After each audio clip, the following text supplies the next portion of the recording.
If you are afraid to bend, twist, or lift with your spine, then I hope you are ready to regain your confidence through developing a truly strong core. I know you want a bulletproof core and spine to resolve and prevent back pain for life, but you first must understand how your spine actually moves. The movements of your spine are flexion and extension, which is forward and back, lateral flexion, which is side to side, and rotation. So understanding these, we can now create a plan that will address every range of motion possible to ensure you are strong and resilient in every scenario possible. My name is Dr. Grant Elliott, and we have helped thousands with low back pain, disc herniation, and sciatica fully recover through our one-on-one online coaching program. And in this episode, I'm going to show you how to truly bulletproof your spine and core for life. You may have seen exercises like these that heavily load spinal flexion, or strongman videos where they're lifting hundreds of pounds with their low back and think, yeah, my spine would snap in two if I did anything close to that. And if you feel that way, like you're always walking on eggshells with your back, then I'm super happy you are listening to me right now. By the end of this, you will feel very confident with the right education and exercises that could change your life forever. So listen up, watch all the way through. Your health is worth it. So let's address the first primary range of motion of our spine and core: flexion and extension. Flexion is forward bending of the spine. Extension is backward bending of the spine. Now, there's a couple main ways you can train these ranges of motion. Let's start with flexion. Two ways you can train flexion of your spine is one, by anchoring the lower body and flexing the upper body. This would be any form of sit-up motion, like a decline sit-up where your legs are fixated and your spine is initiating from your head all the way up through your lower back. Now, the other way you can achieve spine flexion is by your upper body being fixated and flexing from starting at the lower body. So your legs coming up. This could be a toes to bar exercise or a leg raise or anything where your upper body's staying still, but your lower body's moving. Now for extension, the same thing applies. You can anchor the lower body and extend the upper body. So lower body's still, upper body's moving. Or you can lock down the upper body through a hip extension type movement where you could lay flat on a box or a table and grip so that your upper body is flat and not moving, but your legs are hanging off the table. And now you can do a leg raise up and back, contracting your lower back, contracting your glutes, contracting your hamstrings. Once again, your upper body's still, your lower body's moving. So these are two different ways to attack the two possible ranges of motion in the sagittal plane, forward and back. Hey, real quick, I know you're struggling with pain and obviously want to fix it. So if you just text me the word pain to 317-751-9509, I will send you my free back pain fix demo. Just text that number and you can fix your pain. Thank me later. Back to the show.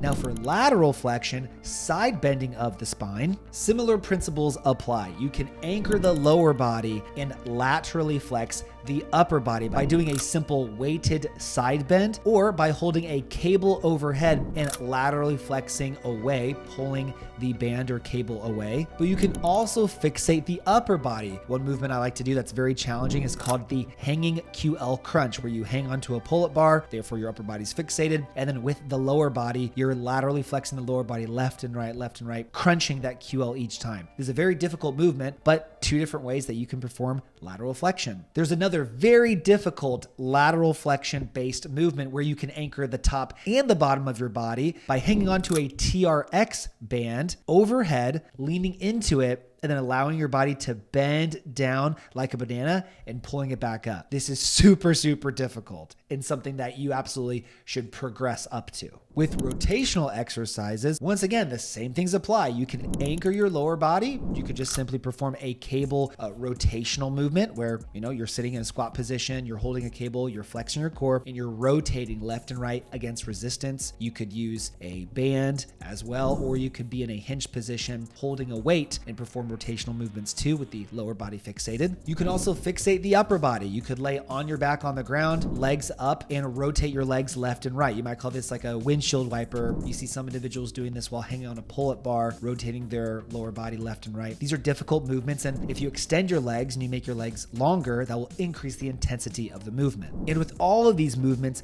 you can perform isometrics of each one. So resisting the movement too. You could be resisting flexion, resisting extension, resisting lateral flexion, resisting rotation. These are all additional forms of training these same patterns, just in a different way. Now, with all these amazing exercises, how do we actually know if you should be training your core for back pain or or not? Is it possible you commit to this routine for the next multiple months and it doesn't change your back pain? Yeah, it is. And here's really the best way to know. We get clients every week who are elite powerlifters, elite CrossFitters, very strong athletes, strongmen, literally clients who are squatting 500 plus pounds, deadlifting 500 plus pounds, beasts. And they go to typical chiropractors or physical therapists and they're told, yeah, your core is weak. The reason for your back pain is because your core is weak. And they're like, I deadlift and I squat 500 pounds. Like, my core is not weak. So that just doesn't make any sense. Like, if you're that strong and your core is already strong, then why would the reason for your back pain be a weak core? We've also had clients who can do planks for 5 minutes and they're told your core is weak. You got to work on your core. And they're like, oh my gosh, pulling their hair out, doing planks until the end of time, and they're no better. So obviously, this doesn't make any sense. This will drive you nuts and it'll lead to no results. You might feel stronger, and that's great, but if your back pain is coming from something else, most commonly a disc or a nerve, then simply strengthening around that dysfunction isn't going to change anything. So here's how to know if your pain is actually coming from maybe a disc or a nerve. If you notice that the longer you sit, the worse your low back pain feels. If you've been sitting for long periods and you go to stand up and it's really tight staying up straight, or bending forward to put on socks and shoes, you're feeling that back pull or that leg pull even. And maybe coughing or sneezing. Oh my gosh, that makes your low back jump. And if with any of these, if you're feeling leg symptoms, radiation down your leg, whether it's a pulling, a burning, an electric shock, and whenever you go to extend your leg or stretch your hamstring, you feel it gets worse, all of these are key indicators that you're dealing with a disc or a sciatic nerve issue.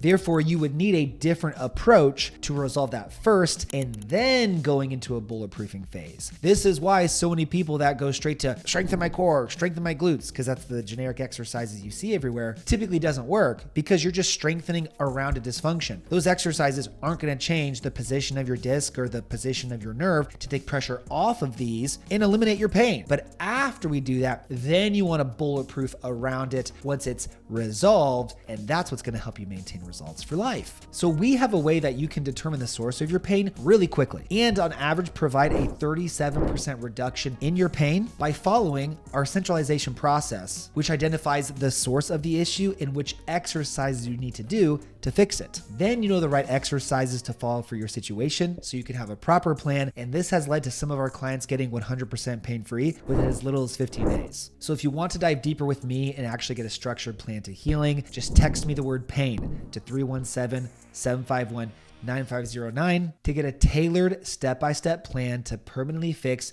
your back or sciatica issues using our centralization process. Do it right now so you don't miss the opportunity to finally get better and live the life that you deserve. Follow me on Instagram at RehabFix if you aren't already. Please like the video, subscribe if you haven't, after you're done texting me, of course. Thank you so much for watching. I'll see you on the next one, and I'll see some of you in the program getting pain-free real soon.